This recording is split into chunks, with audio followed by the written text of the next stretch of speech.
Ladies and gentlemen, welcome back to the show. This is Anykind Media. We are your hosts. My name is Ocean Saviano. I'm Taylor Vera. On this episode, we are going to bring you the sequel to our 50th episode of Ted Lasso's Season 1 review. And we're going to wrap up a Season 2 review for you guys here in preparation for Season 3, which I have no idea when it comes out. But I don't know either. It needs to come out like tomorrow, hopefully. That would be nice. Probably not, but that'd be nice. But yeah, so we're going to give you guys our take on Season 2 of Ted Lasso. Like I said in our 50th episode, we didn't do both seasons because I hadn't finished it yet, unfortunately. But finished it, good to go. We're going to do an episode, or we're going to give you guys our take in traditional fashion. Spoiler-free review, give you guys a score, and then we'll dive into some spoilers. Stay tuned on this one because I think this is going to have... there's not some controversy, but just a little bit different than the first season review. So, yeah.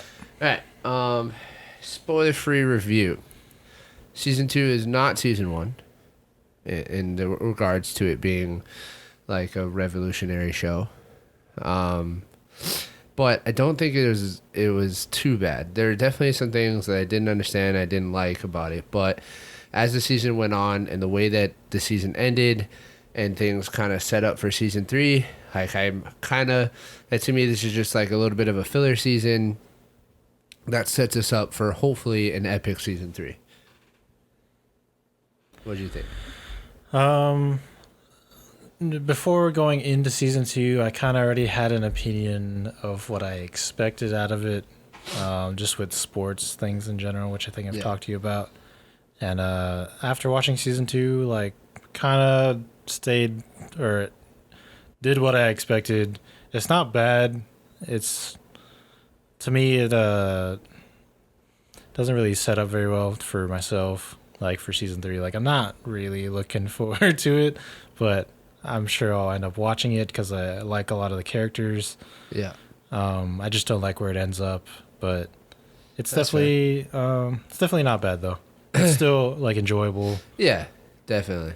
Still has a lot of the same charm that Season 1 has, but the storyline and some things that happen are just a little bit different. Like for me, Season 1 was focused on this crazy concept of Ted Lasso coming into the job, right? And then the idea of turning around the club, right? So there's this balance between actual on the field football performance and also Ted Lasso finding his spot in Richmond, right? Like creating a place for himself in Richmond. Now Season 2, he's established himself. Everybody, that's their coach. Like everybody accepts him as their coach. Even the fans and the public accept him as their coach. And so now, I was expecting a little bit more focus on the football, but the season actually took more of a focus on character development for across the board on all of the characters. Yeah. Just really fleshing out their backstories and their potential stories going forward, right? And it just seemed like every episode was a different character's turn to develop.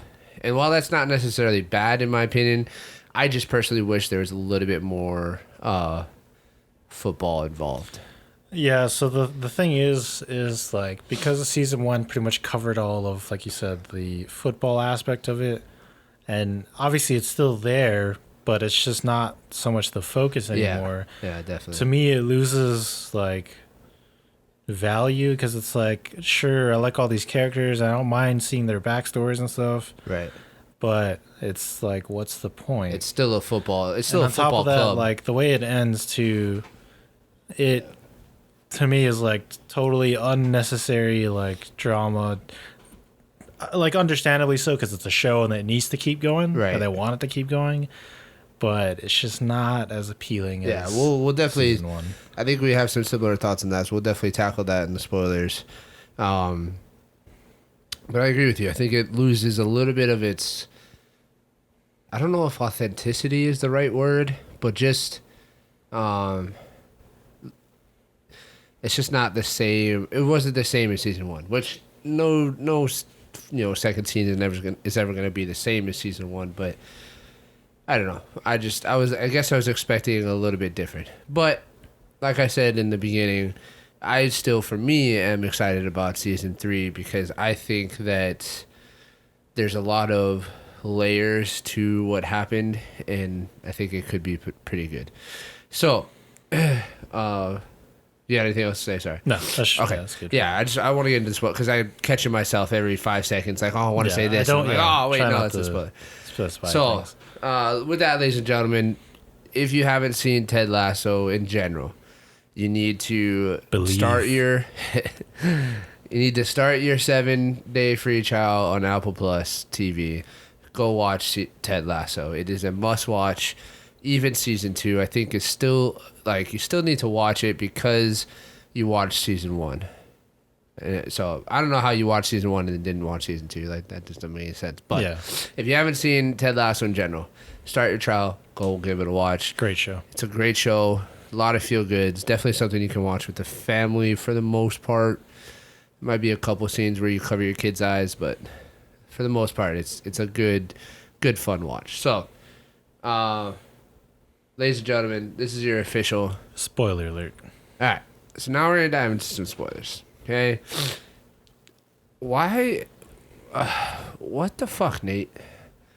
What is wrong with just you? Going right to the end. Yeah, well, he's the biggest. It's the elephant in the room, right? Season, yeah, I understand that they needed some kind of controversy, right? They needed something to propel the story forward, because the storyline of a underdog team rising through the ranks and becoming the champion is just overdone, right?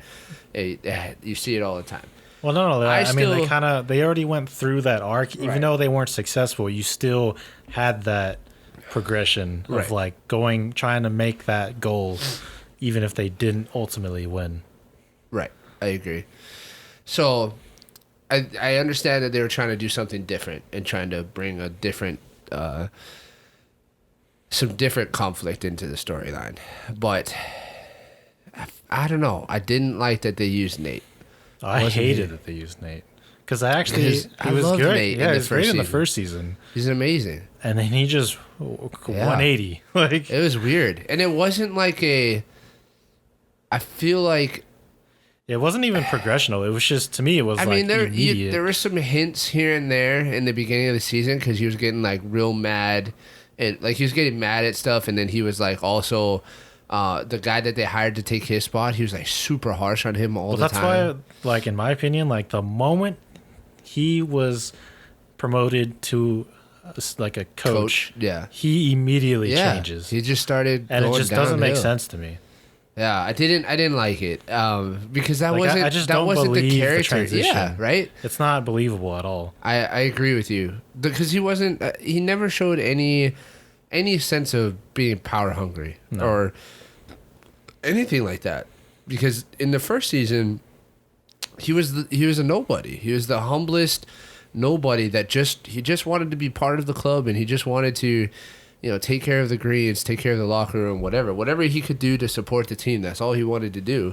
And then Ted Lasso showed up and actually paid attention to him, remembered his name, which saw the potential in him and stuff, right. And when you stick around with a team for that long, eventually you're going to pick up things and you're going to have things to add. So it's good that Ted Lasso did that because, Nate had been there for a long time before him. But like you said, I just don't believe that's the natural progression for somebody like that. No, not that quickly. No, for someone to go from being a nobody, water boy, greenskeeper to a over ambitious coach that leaves the team to go to their rival and become the coach of their rival because Ted Lasso didn't tell him good job enough. Yeah, he just wasn't getting enough attention. Okay. And I will admit, I know that scene when Ted Lasso asks him what the hell is going on. I know that scene was meant to be serious and heartfelt and whatnot, but a little bit part of me was just this seems like a romantic love breaking up scene, and it's just a little weird for me. Yeah, I mean, Did you get any hints of that? Because it's just so weird. Like, it's like I don't understand how you feel like this after all that he's done for everybody, Right? Especially him. Like you were nothing before, Literally, or at least people saw you as nothing, right? And then he was the very one to pick you up and show you off in front of everybody, right, of who you really were or could be for the team, and then you act like that to him, like. So I tried to think back. To throughout the first season, throughout the beginning of the second season, and try to think to myself, all right, were there times where Ted Lasso either threw Nate under the bus or, took credit for something of Nate's and, whatever? Like, was there any of those things? And for the life of me, I can't remember any. No, because when he saved the day when Ted Lasso left the game because of his anxiety attack, and he saved the game, he never like. He didn't try to take credit or... No, that was the first time he was, like, promoted in the papers and people started tweeting about him and stuff, and he got obsessed over it. Yeah, he got ridiculously obsessed. And it's like, but I don't understand how you even care about that, like, from how you were before. Well, I could see how he cares about that because, like you said, it's the first time he's ever been noticed by anybody outside of the club, Yeah, but to take that and be like, I'm it. I'm the reason this team is like everything. It's like, no, you're not, dude. I understand the initial, but then he toned it back, like they, whatever. But I don't know. I couldn't remember anything. And then they made the whole big deal about the suit, like Ted's suit that he bought for him. And like, that was honestly funny to me because like, it's like he thinks of himself this way. But I view him as something totally different. Right. Like, he only had one suit that Ted got him, and he wore that thing all the time. Yeah. You think you're that cool, and that's all you rocking? Like, you don't have the sense to, like, if you want to be like Jamie Tart, go be Jamie Tart. Yeah, go buy another freaking Like, you suit. better have a huge wardrobe, looks like, super clean all the time, but that ain't you. Right. You're just what Ted made you. I think Ted just amplified him. Like, Ted shed. What's the past tense word for shine? Shined? What are you trying to like shed light on him? Yeah, like shone the light. Is that a word? Shed some light on him. Shed a light. Yeah. I don't know why I can't think of the word, but whatever. He shed a light on him, right? And it kind of just he put him in the spotlight for the first time, and then it was a weird character progression. I didn't care for it. But I will say that for me, it makes a good season 3, makes me excited about season 3. Because to me, there's a lot of layers there, right? On one hand, obviously, Ted Lasso and Nate, because, Nate was his protege or whatever you want to call him, and then he left. And so there's that. Then there on top of that, the owner of the club that he went to is Rebecca's ex-husband. So that adds in another layer. And then also Sam Bobisanya chose to stay and play for AFC Richmond instead of going to what was that guy from? This guy. Where is he? This guy. I think it might have been. No, because remember he was making fun of him for being Nigerian. Oh, I forget. I can't remember what country in Africa he's from, but he didn't go play for his team, and there's that. And then at the very end of season 2 of Ted Lasso, there's that weird exchange between about the whole vacation but not going on a vacation between Keeley and Roy Kent. Yeah, there's a whole bunch of like stuff. So I'm excited about season 3 for all of those things. And I'm also excited about season 3 because AFC Richmond got promoted back to the Premier League. And I would like to see them rise through the ranks and become a championship team, right? Or a premier championship team. But I'd also want like it to happen the way not the way that season 1 went, but just the general idea of character development intertwined with football, or with soccer, because Yeah. I really enjoyed the way that they mixed the two in season 1. You know, like you got to see a lot of football in season 1, but it was just intertwined with the character development. I really liked the balance. Which that they I had. enjoyed that a lot. It's just I don't know the way they set things up in season 2 to me, is just feels forced. Interesting. Okay. Yeah, I don't know. It definitely, like we said in the spoiler-free section, definitely just felt different. Yeah, There's a different feel to it for sure. Different. So, what did you think of? What did you think of this? I thought it was interesting, but For those of you that can't see it because our TV is a little wonky, this is a still frame of when Sam Obisanya and Rebecca first realized that they've been talking to each other through a dating app. Yeah, which she bought. Yeah, so and sponsors the team and stuff. it's a dating app that Keely kind of helped start and was promoting, and then it became a title sponsor of the team, and then Rebecca was on it, Sam was on it, but the whole idea is that it's completely anonymous. So you have no idea anything. They didn't know. Yeah, and then when they meet up for the first time, they realize it's them, and this is a still frame for them. Yeah, because I think if I remember correctly, at first they try to throw you off and view it as Ted and her. Yes, so that's what I wanted to talk about, was that I actually initially wasn't super happy about the whole love thing going on, or but the way that they did it, I actually didn't mind it because of that, because they set it up to be like, oh, it's Ted Lasso and Rebecca talking to banter, and I was just like, in my head I was like, that's too cliche. That's just like, I could see that coming from a mile away, like, come on, he's recently divorced, she's recently divorced, he's fresh to the UK, she's been helping him with all of his anxiety issues and stuff, and then now they just happen to get connected on banter, and now they're talking, like, so I didn't like that. And then when you realize that it's Sam, I was like, oh, weird, but I'm here for it, whatever. Yeah, it's a little weird, but send it, bro. Oh, it's only weird because of their age difference, positions and stuff. Yeah. Nah, I think it's the age difference for me, because it's a good 20 years. I don't remember. It's got to be 20 years. I mean, just basing it off of the fact that Rebecca's ex-husband has gray hair and Sam Obisanya is a young. Old rich dudes typically have. Yeah, but she doesn't look young though. Yeah, she doesn't look young. She's not. It's not like the new Rebecca. She's not new Rebecca. No. But that's a huge difference. Yeah, that's probably even bigger. Yeah, that's probably even bigger. So, it's an age difference, and then obviously, it's a.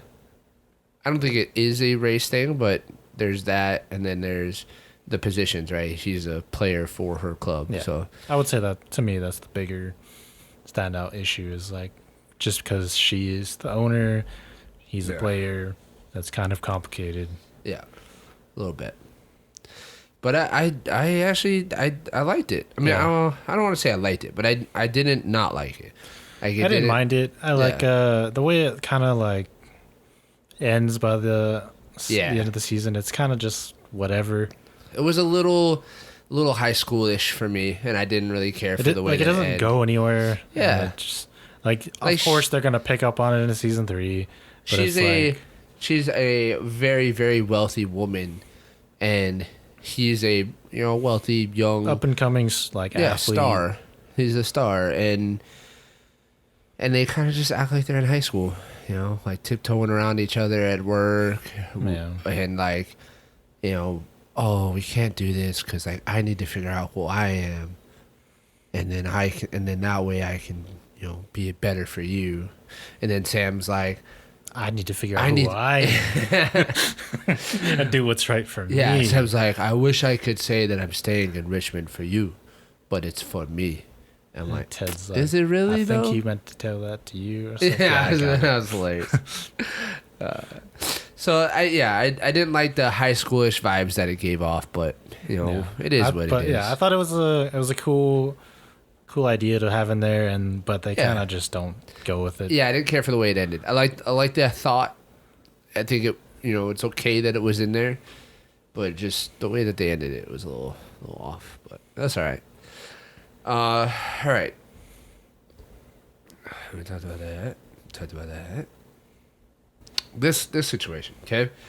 So for those of you that don't know, on the right hand side of the screen is Dr. Sharon. I forget. Is that her name? That might be her name. I don't know. She's a shrink, and she specializes in sports psychology. And obviously, Ted Lasso hates psychologists in general because he kind of blames the demise of his marriage on a psychologist, because the psychologist told him and his wife that they need to like give some space and stuff, yeah. So when she was first brought on to the scene after I didn't after freaking Danny Rojas kills the mascot. Danny Rojas. I think that was in season 1 though, right? I think so. It may not have been. I think so. I don't think so. Because they wouldn't have had time to... Because it happened and then they figured it out like shortly afterward. I don't think there was enough time. I think in season 1, Danny Rojas was like the star player. And then beginning of season 2 is when he kind of does going from a star to that accident, and then he has to come back up. Hey, I don't remember. Let us know down in the comments below. Is that season 1 or season 2? Because I don't remember. But he kills the mascot on a penalty kick because the dog sees a bird and takes off, and then the ball hits the mascot. And so he was obviously down in the dumps, couldn't figure him get back to his former self because he was just too afraid or whatever. Because football is death. Football is death. Now it was life. So they bring in this sports psychologist to help him, and she does. She fixes him super quick. I think it was like one session, and he was good. And he was perfectly fine. And then they're like, "Oh, let's just keep her around to help with everybody." And I was like, "Football is life and death. Well, football is life, but sometimes football is also death. But that's okay." Yeah, it's like, okay, Danny. Okay, Danny. So she sticks around for pretty much the entirety of season 2. I feel like I remember her from season 1 though, so I don't know. I don't think so.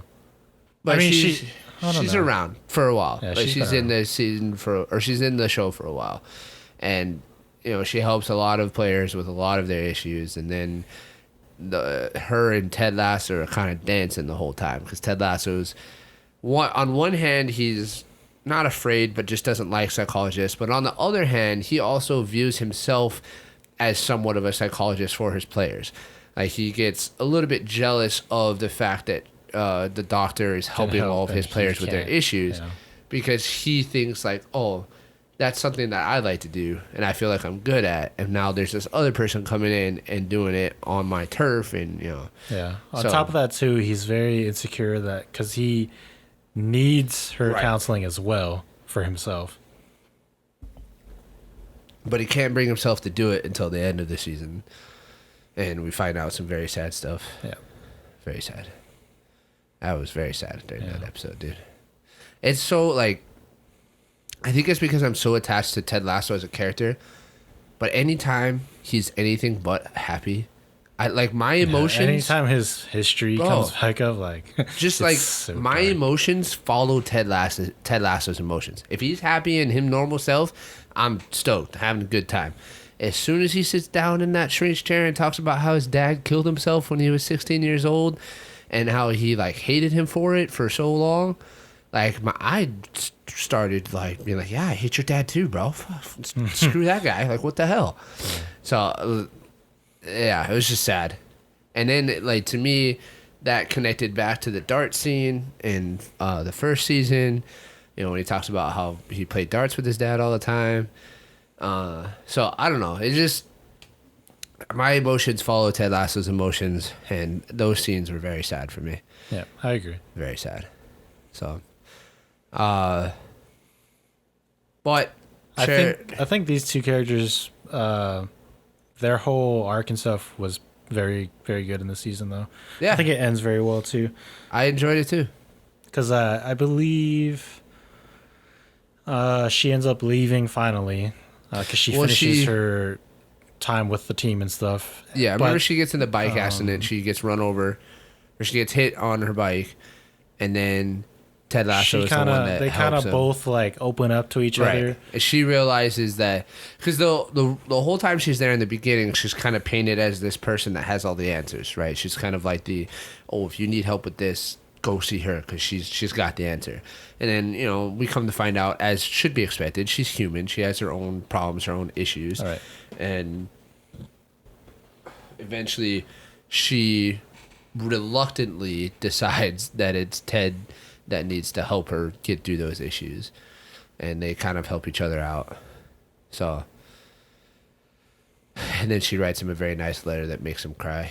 Well, he was mad at first because she didn't physically say goodbye. Yeah, because she was like you said, she was write leaving. A very thoughtful letter. Yeah, she was leaving. They had this whole party and stuff planned for her, and then she just left without saying goodbye because she's not good at goodbyes. Yeah, the team choreograph. Oh my gosh, bye. That was so funny, dude. That was so funny. But it was nice. I agree with you that I did enjoy their arc. Yeah. That the way it ended was nice. It felt fulfilling, and I wouldn't mind seeing her back in the show at some point. Yeah, for sure. I'm sure. Even if it's just a callback or a cameo, not a big thing. So, yeah. Just an overall kind of vibe on season 2. Richmond works their way back up to the top of the championship league in hopes of getting promoted to the Premier League. Or back to the Premier League, right? And along the way, all these things that we've talked about so far have happened. And at the end of the day, Richmond does get promoted back up to the Premier League thanks to Jamie Tartt's ultimate redemption streak finally hitting its peak, and he decides that it's not him who needs to take the penalty kick to win the game. And he hands it off to Danny Rojas. Yep. And Danny Rojas saves the day because football is life. So, as much as I don't like Jamie Tartt... Even Jamie's arc gets real sad when his dad gets involved. Dude, that was super sad. That was super sad when Dad came into the locker room and... just talking shit.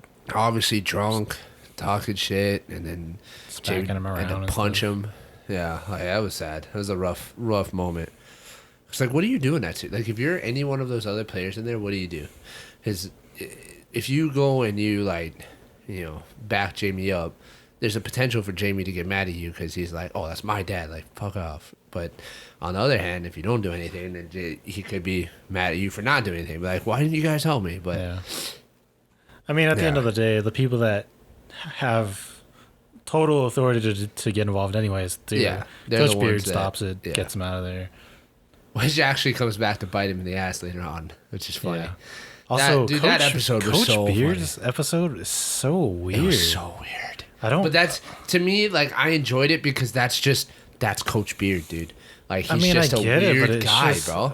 It felt so out of place in this show. I think that's the whole point, is that Coach Beard is, on the outside, he's this stereotypical enforcer role type of coach that is very stoic and whatnot, but in reality there's a lot behind that beard, and there's a lot of weird things because he's, like we said in our first episode on this covering season 1, that he's a nerd. He's a weird guy. Well, yeah, I know, but you get that from the rest of the show, and this episode that they used to give him as his own thing, it's just doesn't make any sense at all. Well, like I said in the spoiler free, I felt like every episode was one character or one couple or whatever it was, just development. Each episode was focused on one person's development. There were obviously other people in it, but Coach Beard got his own episode. Jamie Tartt got his own episode. Sharon and I think it's Sharon. I want to say Dr. Sharon, but I could be wrong. But Doc and Ted Lasso got their own episode. Samuel Bisanya and Rebecca got their own episode, and it was just that's what it felt like to me. And that was that's what it's supposed to be. But like every other characters added to them as a character. Coach Beard's one did not. It didn't change how I thought about him. No, it was just kind of nonsense, like weird for the sake of being weird, like to emphasize the point that like he's a weird he has guy, really. An unusual, like I guess backstory to him. Which, but like I said, I already knew that, and so it doesn't actually that episode didn't change anything. It was just like this weird ride of like you just blacked out one night and like this is remembering that night basically, and it's like. Oh, okay. I mean, I guess it's just like I guess felt like too much of a filler like episode, I guess, to me. I thought it was funny, especially when the girl's boyfriend is just chasing after him the whole time. It's like I'm just trying to give you reality is, trying to give you your phone and your wallet, man. Oh, yeah. It's so funny. But he's like, but she's keeping your pants though. Yeah, that's kind of her thing. It's like, okay. Try to be better, man. I'm sorry. It's so funny. But yeah, I don't know. I mean, I hear you, but I guess it was just a break for me from the rest of this show. Oh, it is for sure because it's nothing like the rest of the show. Yeah. So, what are you looking for? I guess you didn't really say you were excited, but if you had to choose one thing that you would be excited about to see in season 3.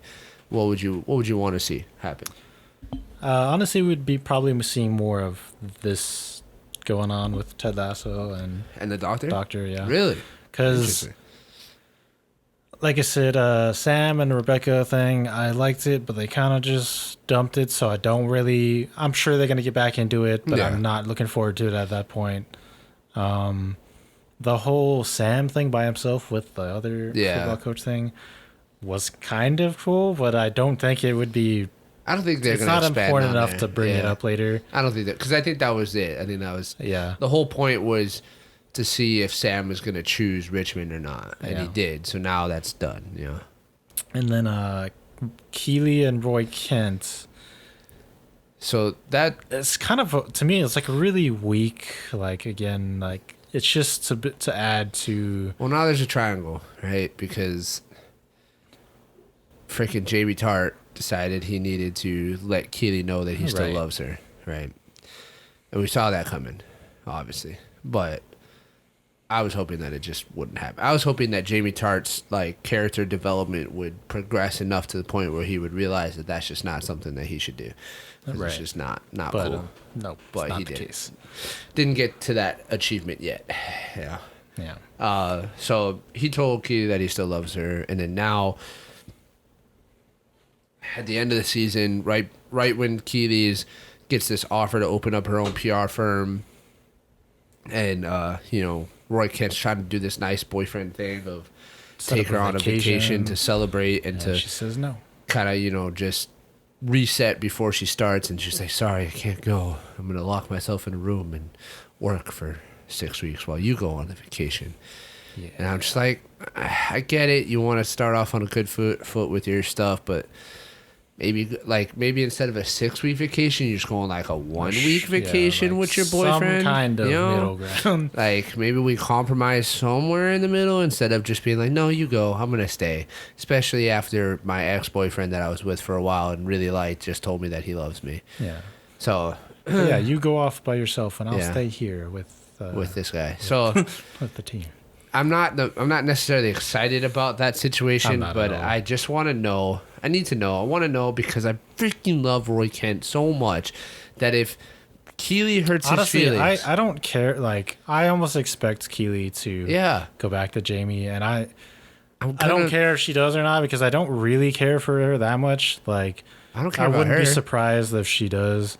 I don't care about her. I care but I like only the fact that she would be hurting Roy that I would care a lot. She's gonna be hurting Roy Kent, and I'm not okay with that. Yeah, that would suck. The only silver lining that would potentially come from that situation is that if she did hurt Roy Kent, I'm sure there's gonna be a pretty amazing Roy Kent rage scene in there. Probably. Of him breaking stuff or yelling at people or doing something, and that'd be that in of itself that would be cool. But still wouldn't want that because Roy Kent is still getting hurt. Yeah, he doesn't deserve it. Yeah. So let me see if I can get a date on season 3. I just want to. It's probably not for a while since season 3 comes out. Right, so, at the end of this month, right? So it's got to be like close to the end of the year or early next year. But yeah, I don't know. There's not a whole lot of things that I'm like particularly interested in, but I do want to see where things end up, though. I'm not finding a season 3 release date. It says that there's no specific date set, but that they're expecting the end of 2022.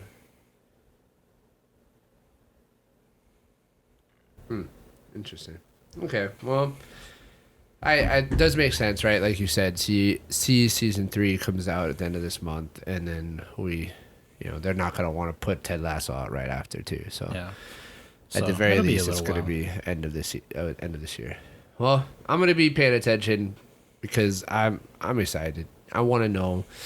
I was grasped so hard by this show in the beginning, like during season 1, that I need to know where this story ends up. I need to know whether or not Ted Lasso finds love again, or if he just becomes an amazing football coach that leads AFC Richmond to like 20 Premier League championships in a row.